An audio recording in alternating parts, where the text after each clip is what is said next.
Hello, and welcome back to Blood Creed's TERA Online Dungeon Run-Throughs. This is me on my new archer, Zombie and my guildmaster on his tank, Zadji. We'll be showing you how to run Sinestral Manor as quick and as efficiently as possible. Right there on the map, you can see that Sinestral Manor is located in the top of the Valley of Fangs in the zone Popolia. To get in there, simply use the servant's back door, and voila! Most dungeons should teleport you straight there though. Now, there are some key things that you're going to want to know for killing the trash in this dungeon. Now, you're going to want to try to focus down all the ranged mobs as quick as you can. Those are the witches and the wraiths. The witches and wraiths put down a circle on the ground and which does heavy AoE damage. Wraiths in particular will go up into the air and shoot lightning down. Now, in rooms where the wraiths are blocking your way, you can simply kill off, one side of wraiths and run straight through. But with the witches, they'll follow you down and drop circles on the ground. And really, they're very avoidable if you kill them and stun them. Wraiths in other rooms, however, will be there and they will follow you around and have much more health. So, targeting them down should be top priority for any ranged DPS. Melee should easily be able to AoE them down with the rest of the mobs. This first boss, there are two ways to fight him. One, fight him in the room that he's located in, or two, fight him out in the hall court. We elected to fight him right next to the room here, because we had a solid group and our healer would easily be able to heal us through the AoE damage that he inflicts. This boss does main attacks, which include a slow cleave with his sack, so anybody in front of him will be hit by it. And the second attack, which you're seeing right now, is a large AoE circle on the ground. It is preferable that if you can, to get out of that circle. However, if you're a berserker, or you're a tank, block it. The Slayers are preferably to get out of that because it will hurt a lot. Now, the second ability he does, which is spawning little zombie ads. They don't have a lot of health, and usually you can just kill them down with your normal rotation. But they are definitely damage that you do not want going on with this boss, because those AoE attacks can do a lot of damage, and if your healer isn't able to keep up with that, then your run's going to end fairly quickly. With this boss, it's important that you are always staying on your game to get out of that circle, because it is fairly regular. Two ways to beat that is interrupting him and knocking him down, or simply getting out of it. Now, there's something that ranged classes and other classes which do dots are going to notice, which he gets a shell on him, which prevents any dots being placed on him, and it reduces the damage that ranged players do by 50%. Now, that is a serious buff that's put on him, and it is preferable if anybody can debuff that as soon as you can, because you're losing a lot of DPS from your ranged players when he has that bubble on him. You know he's got the bubble because it is large, green, and glowing. Other than that, this boss is fairly simple and you shouldn't have very many issues with him. As you'll see, he is about to go down any second now.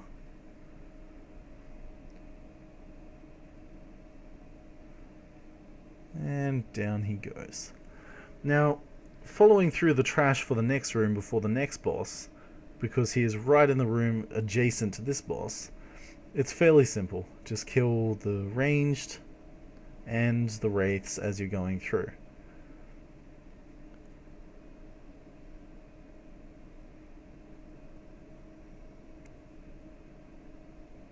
Now you're going to come up to ladders just up at the top here.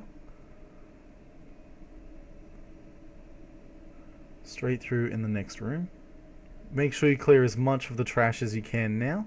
That way when you come back through to do the final boss, you'll have to clear a lot less before you go into him. Now up here, it is very vampire and sort of witch heavy, I guess you could say. These vampires attack very, very quickly and deal quite high damage to the tank. So tanks are going to want to be very, very aware of this, and any DPS or tanks, pretty much anyone that can interrupt that or knock them down, will be very, very valued in this fight. Now, this boss here, the second boss in the dungeon, she does three main things. She will stand there and wail down on the tank with her normal attack. She will run around and spawn adds when she hits about 90% health. It should only be about 20 seconds into the fight, if that. As you can see, she's trying to get away now, but we keep stunning her and holding her there. A tank leash is very helpful for this. That way you can try to delay those adds as much as you can. Now she's going to run around that center pillar, spawning all of those adds. Now you're going to want to try to pull them down, get them onto traps, just kill them as quick as you can. Now she just runs around like a chicken without a head until you kill all of her little adds. Next thing you're going to want to do is fight her and take her down.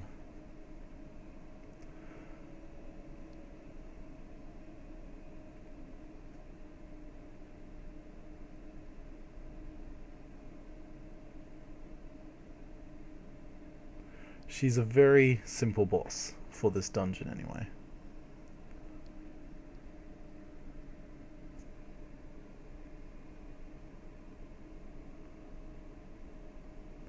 Okay, now as you can see, she's doing a melee cleave out the front of her.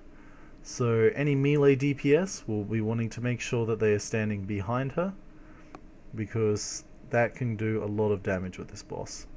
She's slow, but she does very high burst damage. Now the boss in the next room is quite similar. However, his attacks are a lot more rapid, and they're in succession. So rather than a large attack dealing a heavy blow, it's several little attacks that do significant damage. So he's more of a warrior boss, if you put it that way. With this boss, there will be a debuff placed on the group, and it's preferable that your healer quickly dispels that. If you have a mystic healer and they drop their health globes, then a player can simply run up, grab that globe, and dispel it himself. Other than that, this boss should be an easy cakewalk for your group. Keeping him stunned is definitely preferable, as your tank will be taking a lot of damage from this boss. Staying behind him is a must. It is a mistake that you simply cannot afford to make.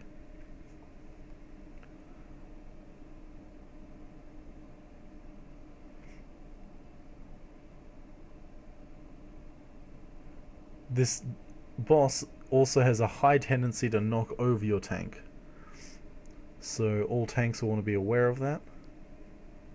You really only want to be taunting and damaging when you really need to. This is a boss that will take you down quick. Now for the final boss, you need to go past pretty much the whole dungeon again. There's a story quest which you can do straight after this boss, and all you need to do is clear out mobs that respawn in here. It's quite simple, same rules as apply to the rest of the dungeon. Now, I recommend that you would clear all of the mobs, really, because I've had in previous runs, and no, it didn't happen in this one, I don't think, but when we were fighting the final boss, the mobs that were in the old room came running through. Now with these hula hooper disc chicks, just kill them in the last room before the boss, because they do not move, so you do not have to kill them, you can just run through. Okay, now in the final palace room, the mobs in here, you have clumped up in two groups. You'll have a group of 2 berserkers and a group of 2 sorcerers. The sorcerers are on the edge, and they shoot giant balls of fire at your group. They only have a limited range, so standing out of the range while you kill the berserkers is preferable. Then, when you aggro the mob, it is able to run around and start attacking you. However, until then, it is stationary.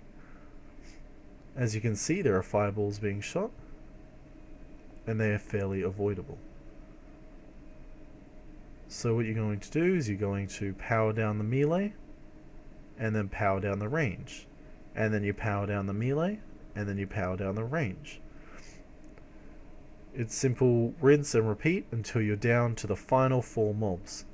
Now, the final group of mobs is probably the harder pull in the dungeon, because pulling 2 of them usually ends up pulling 3, and if you're not careful, you have to be very wary of pulling the final 2 on the other side, or adjacent side.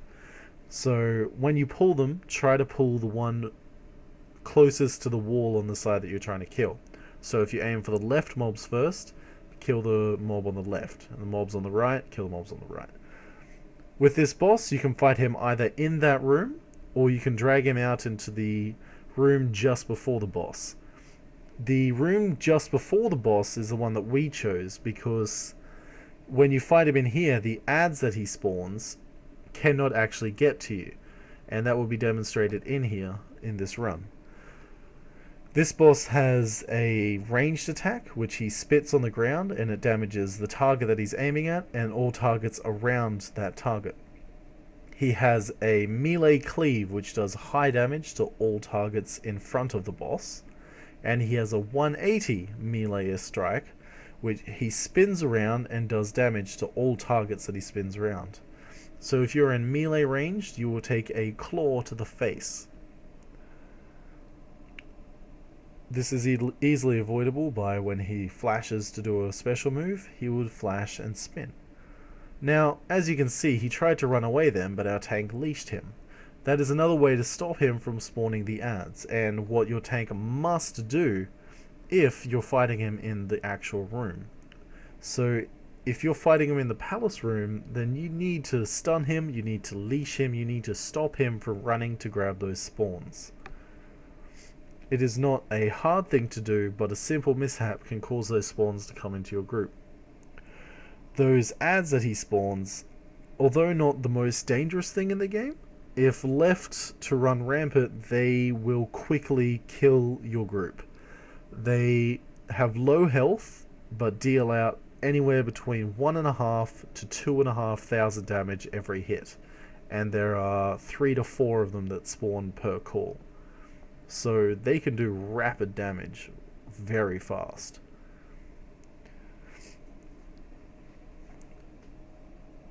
Now, this boss does has the tendency to just run around.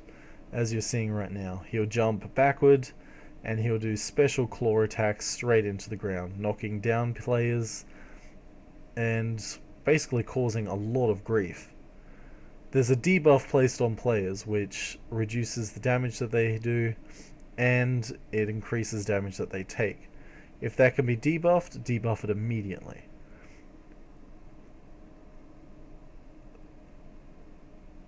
Other than that, this boss is just a very large bug, in all honesty, and he must be slain at all costs. He causes a lot of grief in some groups, so it is best to treat him with care and get it right the first time.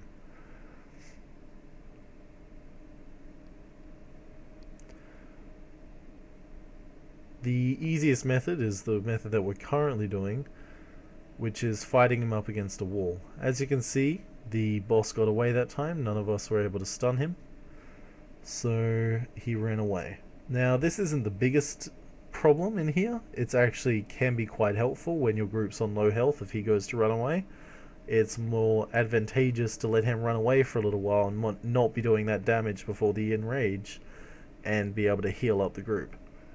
So always keep that in mind, but in most cases you're going to want to stop him. Now when he comes back in, it's just business as normal. Don't chase him. A lot of groups try to chase him down and fight him in the other room, but it defeats the purpose of fighting him in this room. So you're going to want to not do that. Now, a lot of times you'll be seeing this boss jumping around, moving all over the place. The best place to stand when fighting this boss is angled towards his back legs, sort of thing. You don't want to be standing directly behind him, and you don't want to be standing directly in front of him if you're a DPS. You want to be standing sort of near those back legs, but back if you're ranged and close if you're melee, because That way he'll miss you with most of his cleaves and jumps. So that was Sinestral Manor, guys. Thank you for watching, and I hope you learnt how to run this dungeon. Stay tuned for I'll be posting more videos in the